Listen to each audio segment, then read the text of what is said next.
Hello friends, hi friends. నేను మీ మాలెద్దరుగౌండ్ friends. నేను బాగున్నా ఫ్రెండ్స్. మీరు అందరు బాగున్నారు అనుకుంటుండా ఫ్రెండ్స్. ఉదయాన్నే అందరికీ గుడ్ మార్నింగ్ ఫ్రెండ్స్.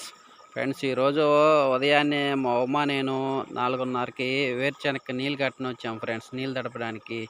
చూడండి ఫ్రెండ్స్, ఉదయాన్నే ఇప్పుడు 5:30 అవుతుంటే ఈ డ్రాగన్ చెట్టు చూడండి ఫ్రెండ్స్, పువ్వు ఎట్లా పూసిందో. మా అమ్మ దాన్ని చూసి చాలా సంతోషపడుతుంది ఫ్రెండ్స్. చూడండి ఫ్రెండ్స్, ఎంత పెద్ద పువ్వు పూసిందో, బ్రహ్మకమలం పువ్వు పూసినట్టు ఎట్లా పూసింది చూడండి ఫ్రెండ్స్. ఈ 2 కాయలు చూడండి ఫ్రెండ్స్, అట్లా ఒక పండుతున్నాయి. 2 కాయలు బండి ఉంటాయి చూపిస్తుంది ఫ్రెండ్స్. ఇవి ఉదయాన్నే కొంచెం లైట్గా చీకటి కొండలకు అవపట్టడం లేదు ఫ్రెండ్స్. అందరూ బాగుండాలా, అందులో మేము ఉండాలి ఫ్రెండ్స్.